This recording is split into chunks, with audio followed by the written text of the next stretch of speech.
কোনো এক গ্রামে দুই ভাই বাস করত। বড় ভাইয়ের নাম রহমত আর ছোট ভাইয়ের নাম কিরামত। বাবা অনেক আগেই মারা গিয়েছিল। গ্রামে প্রথমত তো খাবার জুটত না, মাথার ঘাম পায়ে ফেললে তবেই পেটে ভাত জুটত। তার উপর এই দুজন ছিল অকেজো আর ভীতু। বাবা বেঁচে থাকতে তাদের কোনো কাজে লাগায়নি। বড় ভাই রহমত যদিও কাজ ফাঁকি দিত, কিন্তু অন্য সব দিক দিয়ে ঠিক ছিল। নামাজও পড়ত আর গ্রামের সবাই তাকে ভালো মনে করত। কিন্তু ছোট ভাই কিরামত ছিল একদম বাজে আর খারাপ অভ্যেসের অধিকারী। মায়ের সাথে খারাপ ব্যবহার করত আর প্রতিবেশীদের সাথে ঝগড়া করত। এমন কোনো দিন যেত না যেদিন সে কারো সাথে মারামারি করে আসত না। মা বেচারি মমতার টানে দিনমজুরের কাজ করত আর যাতা ঘুরিয়ে ঘুরিয়ে মরার মতো অবস্থা হতো। ছোট্ট একটা গ্রাম, গরিব বিধবা মা কামাই করত আর দুই যুবক ছেলে বসে খেত।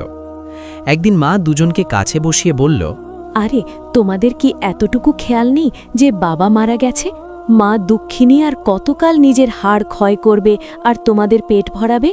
যার দুই যুবক ছেলে আছে সে কেন অন্যের কাছে হাত পাতবে? আবার এটাও ভাবো যে আমি বুড়ি, সব সময় তো আর বেঁচে থাকব না। আমি বলছি না যে আমাকে কামাই করে দাও, আমি নিজের পেট নিজেই চালাতে পারবো, কিন্তু বাবা কোনো না কোনোভাবে তোমাদের তো কামাই করতে হবে। তোমাদের সাথে সব ছেলে কৃষিকাজ করে, মেম্বারের কাছে যাও, সেও তোমাদের কোনো না কোনো কাজে লাগিয়ে দেবে। আর যদি গ্রামে বাপদাদার কাজ না করতে চাও তবে ফখরুর ছেলে কামরুলের মতো শহরে চলে যাও, সিপাহীর চাকরি করো বা কোনো দোকান দাও। বাবা ঘরে বসে থাকলে কিছু হবে না। মায়ের কথা শুনে বড় ছেলে রহমতের চোখে পানি চলে এলো। সে বলল, মা তুমি চিন্তা করো না, যদি আল্লাহ চান তবে কালই আমি শহরে চলে যাব এবং কামাই করে তোমাকে শুকনা দিলে আমাকে বলো। ছোট ভাই বলল, আরে এই হুজুর সাহেব কি করবে? আমি একবার শহরে পৌঁছে যাই, দারোগা হয়ে না দেখালে আমার নাম বদলে দিও। বুড়িমা এটা শুনে খুশি হলো যে চলো, আমার ছেলেদেরও কামাই করার খেয়াল এসেছে। দুজনকে আদর করল আর রাতারাতি একটা করে জামা কাপড় সেলাই করে তৈরি করে দিল। আর ভোরবেলা 4টে করে রুটি বানিয়ে তাতে ঘি মাখিয়ে গুড় দিয়ে কাপড়ে মুড়িয়ে তাদের হাতে দিল, দোয়া দিল, বুকে জড়িয়ে ধরল। দুই ভাই বিদায় নিল। মা অনেক দূর পর্যন্ত ডাকতে ডাকতে বলতে থাকল, দুই ভাই মিলেমিশে থেকো, বিদেশে ঝগড়াঝাটি ভালো না। গ্রাম থেকে শহর প্রায় 20 কোষ বা মাইল দূরে ছিল। অর্ধেক রাস্তায় পৌঁছতেই দুপুর হয়ে গেল। একটা গাছের নিচে বসে বিশ্রাম নিতে লাগল। কথা হলো যে দুপুর তো হয়ে গেছে, খাবারও খেয়ে নেওয়া দরকার। ছোট ভাই কেরামত বলল, ভাই আমি আমার রুটিগুলো রাতের খাবারের জন্য রেখে দিই, প্যাকেট খুলে কেন নষ্ট করব, এসো একটা থেকেই খেয়ে নি। বড় ভাই রহমতও রাজি হয়ে গেল। কি আর ভয় আছে, একবেলা এটা থেকে খেয়ে নি আর অন্যবেলা ওটা খেয়ে নেব, দুটোই এঠো করে কি লাভ। দস্তরখান বিছিয়ে খাওয়া শুরু হলো। ছোট ভাই কেরামত বড় বড় গ্রাস খেতে লাগলো। আর বড় ভাই বেচারা 1.5টা রুটি খেয়েছিল কিনা, ওদিকে সে 2.5টা রুটি গিলে ফেলল। ছোট ভাই তো কি আর বলবে, শুধু মুখ চেয়ে রইল। ঘণ্টাখানেক জিরিয়ে নিয়ে আবার উঠে দাঁড়ালো, পা চালিয়ে হাঁটছিল। শহর এখনো 2-3 কোষ দূরে। এমন সময় বড় ভাই রহমতের খিদে পেল। পায়ে হাঁটা আর তার উপর ছোট ভাইয়ের খাওয়া 1.5টা রুটি কতক্ষণ আর পেটে থাকে। খিদেই তার প্রাণ বেরিয়ে যাওয়ার জোগাড় হলো, পা আর চলে না। শেষে ছোট ভাই কেরামতকে বলল, রুটিটা দে তো খেয়ে নি, আমার আর হাঁটা যাচ্ছে না। কেরামত বলল, তোর পেটে এমন কোন ভূত চাপল? সূর্য ডুবতে এখনো দেরি আছে, এখনই তোর খিদে পেয়ে গেল? বড় ভাই রহমত বলল, হাঁটছিও তো। ছোট ভাই বলল, একা তুই হাঁটছিস না, আমিও হাঁটছি। বড় ভাই বলল, আমি তো খেয়েছিলাম মাত্র 1.5টা রুটি। ছোট ভাই বলল, তো খেতে কে মানা করেছিল? খেয়ে মিতি। বড় ভাই বলল, তুই রাখলে তো খেতাম, সব তো তুই একাই গিলে ফেলেছিস। ছোট ভাই বলল, আমার তো এখনো খিদে পাইনি। বড় ভাই বলল, তোর খিদে পাইনি তো তুই খাস না। ছোট ভাই কেরামত বলল, তো আমাকে কেন জিজ্ঞেস করছিস? খেয়ে নে। বড় ভাই বলল, তাহলে বের কর। ছোট ভাই বলল, কি বের করব? বড় ভাই বলল, তোর রুটি। ছোট ভাই বলল, আমি কেন বের করব? বড় ভাই রহমত বলল, দেখ কেরামত, এই কথাগুলো ভালো না। ছোট ভাই বলল, আমার সাথে লাগতে আসিস না। বড় ভাই বলল, আরে তো আমি না খেয়ে মরব। ছোট ভাই বলল, তো আর কি? বড় ভাই বলল, আমার রুটিও তো তুই খেয়েছিলি। ছোট বলল, আমি কি নিজে খেয়েছিলাম? তুই খাইয়েছিলি তাই খেয়েছিলাম। বড় ভাই রহমত বলল, তো তুই কেন খাওয়াস না? ছোট ভাই কেরামত বলল, কেন খাওয়াবো? বড় ভাই রেগে বলল, এখানেও বদমাইশি দেখাচ্ছিস? ছোট ভাইও রেগে বলল, আমাকে বদমাইশ বলছিস? বেশি বদমাইশি করলে আমিও আমার বদমাইশি দেখিয়ে দেব। বড় ভাই রহমত বলল, বদমাইশ তো তুই বটেই, সারা গ্রামও তোকে বদমাইশ বলে। ছোট ভাই কেরামত বলল, বদমাইশ হবে তোর বাপ। এই বলে কেরামত ঝাঁপিয়ে পড়ল আর বড় ভাইকে মাটিতে ফেলে তার বুকের ওপর চড়ে বসল। বড় ভাই বেচারা দুর্বল মানুষ, অনেকবার হাত পা ছুড়ল, কিন্তু ওই জালিম দয়া করল না। জঙ্গলও শুনশান, ছাড়ানোর কেউ নেই। যত পারল মারল, আর শেষে এক মুঠো মাটি তার চোখে ছুঁড়ে মারল। আর তারপর এমন জোরে চাপ দিল যে চোখ দুটো ফেটে যাওয়ার দশা হলো, অন্ধ করে দিল। তারপর বড় ভাইকে গালি দিতে দিতে তাকে সেখানেই ফেলে নিজের পথে চলে গেল। বড় ভাই বেচারা ক্ষুধার্ত, পিপাসার্থ, মার খেয়ে অন্ধ হয়ে অনেকক্ষণ পড়ে হায় হায় করতে লাগল।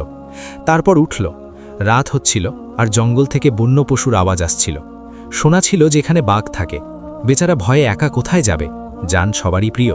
এদিক ওদিক হাতারাতে লাগলো, যদি কোনো বড় গাছ হাতে আসে তবে তাতে চড়ে বসে রাতটা পার করা যাবে। সকালে কোনো যাত্রীর সাথে শহরে পৌঁছবে, বা যা কপালে থাকে। হাতরাতে হাতরাতে অবশেষে একটা গাছের কাছে পৌঁছে গেল। হাত দিয়ে ধরে তার উপর চড়ে বসল। ভয়ানক রাত, বন্য পশুর ডাক, আর সাই সাই করা জঙ্গল। হাড়ে হাড়ে ব্যথা।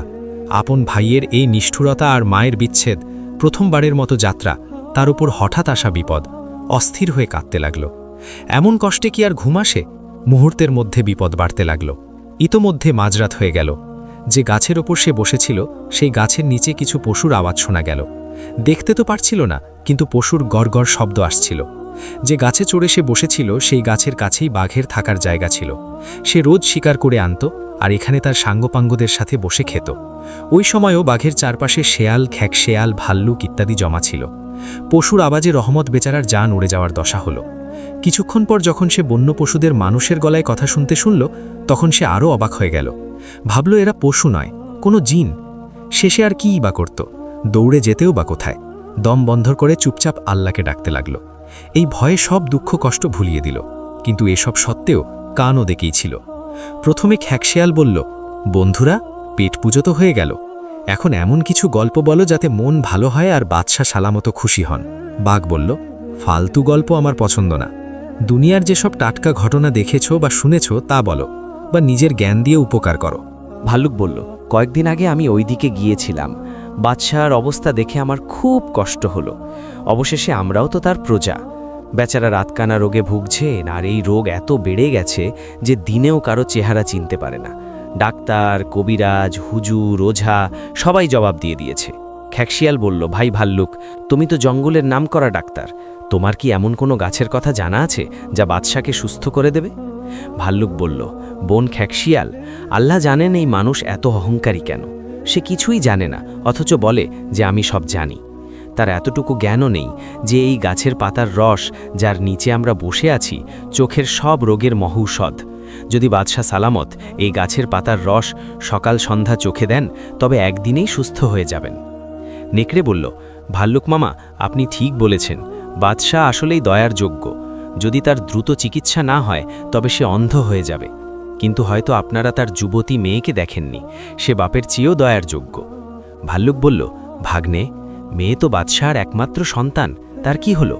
নেকড়ে বলল, হঠাৎ দেখতে দেখতেই সে বোবা আর কালা হয়ে গেল, আর মা বাবা দেখতে দেখতে দুঃখে মরে যাচ্ছে।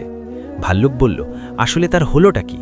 নেকড়ে বলল, মেয়ে নিজের রূপ আর বাবার সম্পত্তির ওপর খুব অহংকারী ছিল, খাবারের সবসময় অপমান করত। একদিন কোনো গরিব বুড়ি পুরস্কারের লোধে 20তম রুটি বানিয়ে আনল। সে তার অহংকারে বুড়িকে বের করে দিল, আর রুটিটা হাতে চটকে একপাশে ফেলে দিল। ওই রুটিতে জান্নাতের গমের একটা দানা ছিল। ব্যাস, এটা তারই আজাব। ভাল্লুক বলল, আল্লাহর গজব থেকে ভয় পাওয়া উচিত। কিন্তু ভাগ্নে, তুমি তো গণক, এটা কি দেখেছ যে ওই মেয়ের কপালে সুস্থ হওয়া লেখা আছে, নাকি শুধু বোবা কালাই হওয়া লেখা আছে? নেকড়ে বলল, তার আসল অবস্থায় ফিরে আসার জন্য শুধু একটাই উপায় আছে। ভাল্লুক বলল, সেটা কি? নেকড়ে বলল, একটা ইঁদুর, অর্থাৎ আমাদের জাত ভাই, যে জিনদের মধ্যে থেকে সে ওই গমের দানাটা উঠিয়ে নিয়ে গিয়েছিল, আর সে ওটা আজ পর্যন্ত গর্তের ভেতর নিজের ডান হাতে নিয়ে বসে আছে। যদি কেউ ওই দানা সেখান থেকে নিয়ে রাজকন্যাকে খাইয়ে দেয় তবে সে সুস্থ হয়ে যাবে, এছাড়া অন্য কোনো উপায় নেই। খ্যাকশিয়াল বলল, ভাই নেকড়ে, এই কথাটা তো তুমি খুব অদ্ভুত শোনালে, কিন্তু একটা জিনিস তুমিও দেখনি। নেকড়ে বলল, তুমি এমন কি দেখেছ? খ্যাকশিয়াল বলল, তুমি দেখনি যে বাদশা কতদিন ধরে মিষ্টি আর পরিষ্কার পানির জন্য হাহাকার করছে? নেকড়ে বলল, এটা কি কথা? খ্যাকশিয়াল বলল, বাদশা নিজের কিল্লার কুয়ো ছাড়া না কোনো নদীর পানি খায় আর না অন্য কোনো জায়গার, আর কিল্লার সব কুয়ো নোনা আর ঘোলা হয়ে গেছে। নেকড়ে বলল, আল্লাহর কুদরত, এত বড় বাদশা আর পানি থেকে বঞ্চিত? খ্যাকশিয়াল বলল, হ্যাঁ, দুর্ভাগ্য তো দেখো, প্রদীপের নিচেই অন্ধকার, তার পায়ের নিচে পরিষ্কার ঝকঝকে মুক্তার মতো মিষ্টি পানির ঝর্ণা বইছে, কিন্তু তার খবর নেই। নেকড়ে বলল, তাহলে সেটা কিভাবে বের হবে, যাতে পানির কষ্ট থেকে বাদশা মুক্তি পান? খ্যাকশিয়াল বলল, প্রাসাদের মাঝখানে যে বড় চাতাল আছে, যদি সেটা সরিয়ে দেওয়া হয় তবে ওই ঝর্ণা বইতে শুরু করবে, কিন্তু তাকে বলবে কে? শিয়াল বলল, আপনারা তো সবাই নিজের নিজের কথা বললেন, আমারটাও তো একটু শুনুন। ভাল্লুক বলল, তুমিও বলো। শিয়াল বলল, আমি বছর বছর ধরে প্রাসাদের বাম দিকের বাগানে যাই, ওখানকার ফল আমার খুব পছন্দ, বিশেষ করে আপেল তো এত সুস্বাদু যে আমি কোথাও দেখিনি। ভাল্লুক বলল, বন্ধু, কখনো আমাদেরও নিয়ে চলো, আপেল আমারও সব ফলের চেয়ে বেশি ভালো লাগে। শিয়াল বলল, কিন্তু কিছুদিন ধরে ওই বাগানও নষ্ট হয়ে যাচ্ছে, কোনো ফলেই আগের মতো স্বাদ নেই। ভাল্লুক বলল, বাদশাহর মতো কি বাদশাহর বাগানের ওপরও কোনো বিপদ এলো নাকি? শিয়াল বলল, কথা হলো, বাদশাহর ওই বাগানে একটা অদ্ভুত আপেল গাছ ছিল, পরিস্থান থেকে এক পরী এসে বুনেছিল। ওটা যতদিন বাড়ছিল আর ফুলছিল, সব ফল মিষ্টি আর ভালো ফল দিত। ওটার ওপর জাদু হবার ছিল যে সব গাছ পোকা ধরা ফল দিতে লাগল। ভাল্লুক বলল, গাছের ওপর জাদু কে করল? শিয়াল বলল, আগে বাদশাহর অভ্যাস ছিল যে সে বাগানের জন্য জাকাত দিত, গরিবদের মধ্যে ফল বিলি করা হতো। নতুন দারোগা যে এলো, সে বাদশাকে ভুল বোঝালো আর বাদশাহ এই সব নিয়ম বদলে দিল। লোকেরা বদদোয়া দিতে লাগল। এতে এটা হলো যে পরিস্থানের এক জাদুকর, যে অনেক দিন ধরে এই গাছের পেছনে লেগেছিল, এসে জাদু করে গেল। ভাল্লুক বলল, তুমি তো মোল্লাদের বংশের, এমন কোনো উপায় নেই যে জাদুর প্রভাব চলে যায় আর আবার আপেল গাছ তরতাজা হয়ে যায়? শিয়াল বলল, তার প্রতিকার শুধু এটাই যে জাদুর ঘণ্টা যা গাছের শিকড়ে বাঁধা আছে। সকাল হতে চলেছিল, আকাশে তারা জলজল করছিল, বাঘ হাই তুলল। খেকশিয়াল আকাশের দিকে তাকিয়ে বলল, আরে ভোর হয়ে এলো, চলো ভাইরা, ওঠো, কোথাও এমন না হয় যে রাস্তায় মানুষ চলতে শুরু করে আর আমাদের গোপন কথা ফাঁস হয়ে যায়। এটা শুনে সবাই তড়িঘড়ি করে উঠে বসল আর যে যার মতো চলে গেল। পশুরা যেতেই রহমত মনে মনে ভাবল, যদি এই কথাগুলো সত্যি হয় তবে তো আল্লাহ দিন ফিরিয়ে দিয়েছেন। এসো, সবার আগে এই গাছের পাতাগুলো পরীক্ষা করে নিই। সে হাত বাড়িয়ে এদিক ওদিক হাঁটরে গাছের নরম নরম পাতা ছিঁড়ে নিল, দুই হাতের তালুতে রেখে চটকে রস বের করল আর চোখে দিতে লাগল। এখন যা দেখল তাতে আগের চেয়ে বেশি দেখা যাচ্ছে। খুশিতে চিৎকার করে উঠল। ক্ষুধা, পিপাসা, দুঃখ, কষ্ট সব চলে গেল। দিন বেরিয়ে পড়েছিল। গাছ থেকে লাফ দিল আর লম্বা লম্বা পা ফেলে শহরের দিকে রওনা হলো। 2-3 কোষেরই তো পথ, অল্প সময়ের মধ্যেই শহরে পৌঁছে গেল আর তারপর শাহী মহলের দরজায় গিয়ে দাঁড়িয়ে রইল। এখনও ভাবছিল যে কিভাবে বাদশাহের কাছে পৌঁছানো যায়।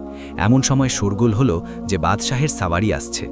বাদশাহ জাঁকজমক করে বাইরে এলেন। সে দৌড়ে গেল, সিপাহীরা আটকালো। যখন হইচই হলো তখন বাদশাহ জিজ্ঞেস করলেন, কি ব্যাপার? সিপাহীরা বলল, এক যুবক ছেলে হুজুরের খেদমতে আসতে চায়, আল্লাহই জানেন পাগল নাকি চালাক। রহমতের ভাগ্য জেগে উঠেছিল। বাদশাহের না জানি কি মনে হলো, সাওয়ারি থামালেন আর হুকুম দিলেন, ওকে এক্ষুনি আমার সামনে আনো। ঝুঁকে বাদশাকে সালাম করল। বাদশাহ জিজ্ঞেস করলেন, ছেলে, তুমি কে? কোনো নালিশ নিয়ে এসেছো কি? রহমত হাত জোর করে বলল, হুজুর, খারাপ কপাল তো বড় ডাকাতি করেছিল, জানের ওপর এসে পড়েছিল, কিন্তু রাতেই আল্লাহ হাওয়া বদলে দিয়েছেন, আপনার দয়ায় সব খাদ সোনা হয়ে গেছে। বাদশাহ হেসে বললেন, খাদ বেরিয়ে গেছে তো আমার কাছে কেন এসেছো?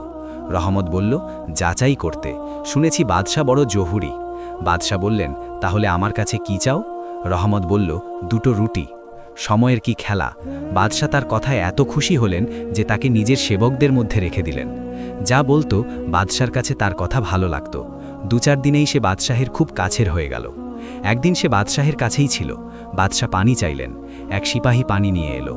বাদশাহ পানির বাটি মুখে লাগালেন। বাদশাহ এক দীর্ঘশ্বাস ফেলে বললেন, আল্লাহ তাআলা ঠান্ডার মিষ্টি পানি থেকেও বঞ্চিত করেছেন। রহমত বলল, হুজুর, তেতো আর গরম হওয়ার পাশাপাশি ময়লাও তো কত। বাদাম ঘষতে ঘষতে ফিটকিরি দিতে দিতে ক্লান্ত হয়ে যায়, কিন্তু এটা পরিষ্কার হয় না। বাদশাহ বললেন, হায়, এই কুয়োগুলোও নোংরা হয়ে গেছে। রহমত বলল, হুজুর জানেনই না বুঝি? বাদশাহ বললেন, আমি দেখিই বা কবে? রহমত বলল, হুজুরের চোখ কাল পর্যন্ত তো একদম ঠিক হয়ে যাবে। বাদশাহের রহমতের উপর এত বিশ্বাস হয়ে গিয়েছিল যে বলতে লাগলেন, তুমি কি কোনো ওষুধ জানো? রহমত বলল, হ্যাঁ, কেন নয়? বাদশাহ বললেন, তাহলে জলদি আনো। রহমত বলল, কাল ভোরবেলা যদি আল্লাহ চান তো এনে দেব। সেই অনুযায়ী পরদিন ভোরবেলা রহমত সেই গাছের কাছে পৌঁছল আর সবুজ পাতা ছিঁড়ে ফিরে মহলে পৌঁছল। পিষে রস বের করল আর 2 ফোঁটা করে বাদশাহের চোখে দিয়ে দিল। ফোঁটা পড়ার দেরি ছিল, বাদশাহের মনে হলো যেন পর্দা সরে যাচ্ছে। চোখ যখন খুললেন তখন দুনিয়া আলোকিত হয়ে গেছে। এখন বাদশাহের নজরে রহমতই রহমত ছিল। অনেক পুরস্কার দিলেন আর সাধারণ চাকরদের থেকে বের করে বিশেষ সভাসদদের মধ্যে সামিল করে নিলেন। চোখ ভালো হওয়ার পর যখন বাদশাহ পানি খেতে চাইলেন তখন খুব ঘৃণা লাগলো আর কসম খেলেন যে যতক্ষণ না পরিষ্কার আর মিষ্টি পানি আমার মহলেই বের হবে ততক্ষণ পানি খাবো না। রহমত যখন জানতে পারল যে হুজুর এমন কসম খেয়েছেন তখন দৌড়ে এলো আর বলল, যদি হুজুর কসম খেয়ে থাকেন তবে এই গোলাম আজই এই কসম পুরানো করবে। বাদশাহ অবাক হয়ে জিজ্ঞেস করলেন, আরে মিয়া, তুমি আমার এই ইচ্ছে কিভাবে পূরণ করবে? রহমত বলল, হুজুরকে ঠান্ডা আর মিষ্টি পানি খাইয়ে। বাদশাহ বললেন, তুমি জানো যে আমি এই মহলের 4 দেওয়ালের বাইরের পানি খাই না? রহমত বলল, মহামান্য হুজুর, আমি জানি। বাদশাহ বললেন, তাহলে মিষ্টি পানি কোথা থেকে আসবে? রহমত বলল, হুজুর, আমি এই কেল্লার 4 দেওয়ালের ভেতর থেকেই বের করব। বাদশাহ বললেন, তুমি পাগল তো হয়ে যাওনি? রহমত বলল, না হুজুর, ব্যাপারটা হলো আমি রাতের স্বপ্ন দেখেছি। কিছু লোককে হুকুম দিন যেন তারা আমার কথা মতো কাজ করে। আর দেরি কিসের? 20 জন লোক এসে গেল। মিয়া রহমত মাঝখানে দাঁড়িয়ে মহলের মাঝখানের পাথরের চাতালের দিকে ইশারা করল। বাদশাহও একপাশে দাঁড়িয়ে দূর থেকে তামাশা দেখছিলেন। চাতালটাকে তুলে যেই একটু সরালো, ওহ, এত জলে পানি বের হলো যে 10 গজ দূর পর্যন্ত লোক ভিজে গেল। বাদশাহ দৌড়ে এলেন, বাটিতে পানি নিলে তো দেখলেন, বাহ, মুক্তা। আর যখন খেতে গেলেন তখন ঠান্ডা আর মিষ্টি। কেল্লা থেকে শহর পর্যন্ত বাচ্চার মুখেও রহমতের নাম ছিল, আর বাদশার মনেও তার কদর সব সভাসদদের চেয়ে বেড়ে গিয়েছিল। সাওয়ারি, শিকার, ভ্রমণে সব জায়গায় সাথে রাখতেন। বাদশার নিয়ম ছিল যে প্রতি 2-3 দিন পর সকালে বা সন্ধ্যায় আস্তাবল বা হাতিশালায় টহল দিতেন, আর বাম দিকের বাগানে গিয়ে হাঁটাহাঁটি করতেন। চোখের সমস্যার কারণে তার এই সব নিয়ম বন্ধ হয়ে গিয়েছিল। আবার চোখ ঠিক হওয়ার পর নিজের নিয়ম মতো হাতি আর ঘোড়া দেখতে দেখতে নিজের বাগানে গেলেন। সব দিকে শ্রীহীন অবস্থা ছিল। পরিস্থানের আপেল গাছের কাছে পৌঁছে বলতে লাগলেন, এই অলক্ষণে গাছ যতক্ষণ কারোর নজরে এসেছে আমার সব বাগানই ধ্বংস হয়ে গেল। এর ফল দেওয়া কি বন্ধ হলো যে সব গাছ শুকিয়ে যাচ্ছে? বড় বড় মালি ডেকেছি, কিন্তু কেউ এর চিকিৎসা করতে পারেনি। রহমত বলল, হুজুর, এটা আপনার সৌভাগ্যের গাছ। আপনার খারাপ দিন কেটে গেছে, এখন এটাও দেখবেন যে এটা কিভাবে ফুলে ফেপে ওঠে। বাদশাহ বললেন, ভাই, এটা ফুললে ফুললে তবে তো বলি। রহমত বলল, এর সতেজ হওয়ার উপায়ও আমাকে এক বুজুর্গ বলে দিয়েছেন। বাদশাহ বললেন, খোদার বান্দা, তাহলে আর অপেক্ষা কিসের? রহমত মালিদের হুকুম দিল যে গাছের শিকড় খোঁড়ো। সবাই তার মুখের দিকে তাকিয়েছিল যে এ কি কোনো মানুষ নাকি কোনো অলি। শিকড় খোঁড়া হলো তো দেখা গেল গাছের নিচে কালো সুতোর একটা পুটলি বাঁধা আছে। রহমত ঝাঁপ দিয়ে সেটা ছিঁড়ে ফেলল আর বলল, মাটি দিয়ে পানি দাও। পুটলি খোলা হলো আর শুকিয়ে যাওয়া গাছ সবুজ হতে লাগল। দুনিয়াও অবাক ছিল, আর বাদশার তো এই অবস্থা ছিল যে যদি তার নিজের বাদশাহ হওয়ার কথা মনে না থাকত তবে সে রহমতকে বুকে জড়িয়ে ধরত। ভেতরে আর বাইরে রহমতেরই আলোচনা ছিল। বাদশাহ তাকে এক মুহূর্ত নিজের থেকে আলাদা করতেন না।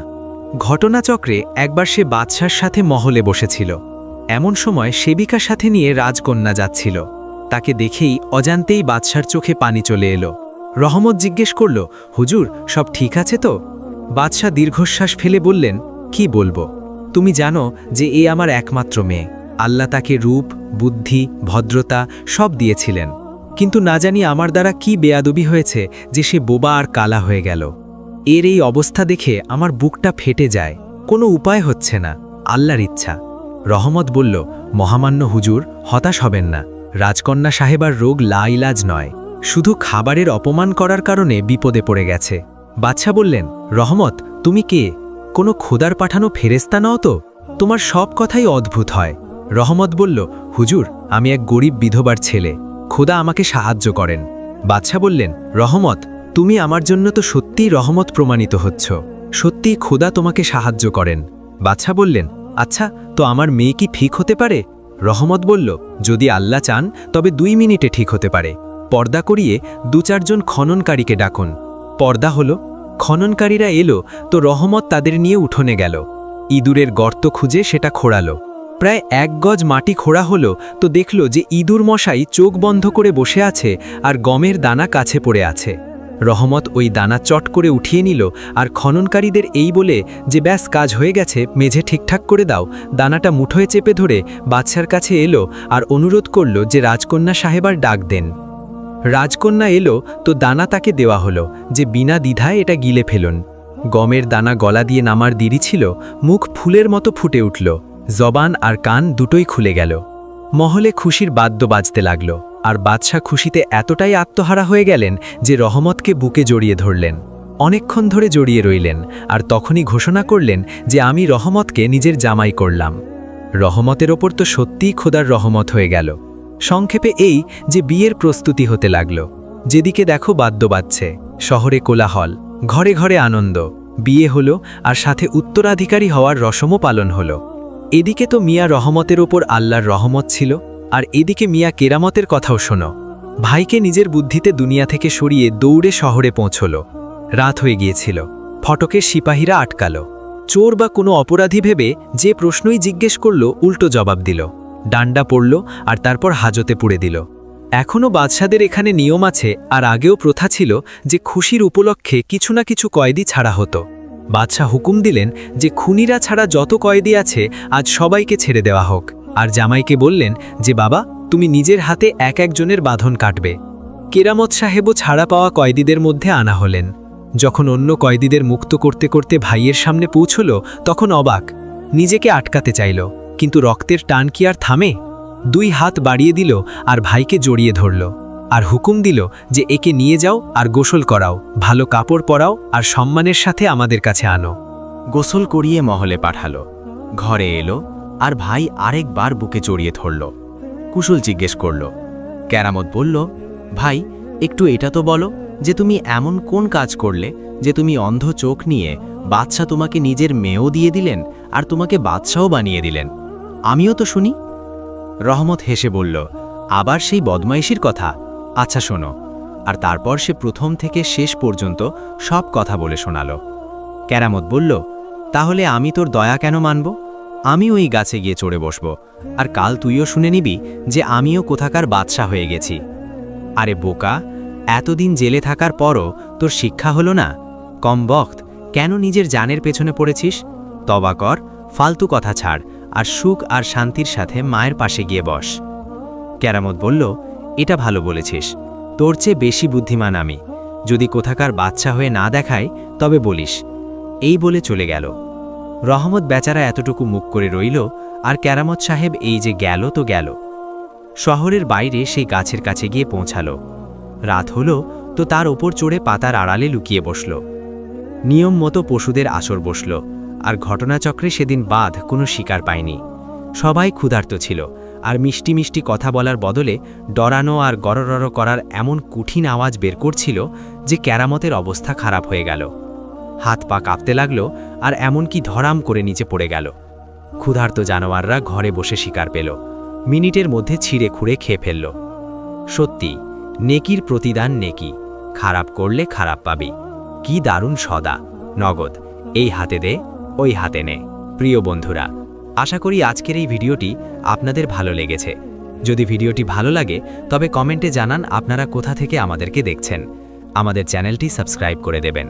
ভিডিওটি দেখার জন্য অনেক অনেক ধন্যবাদ।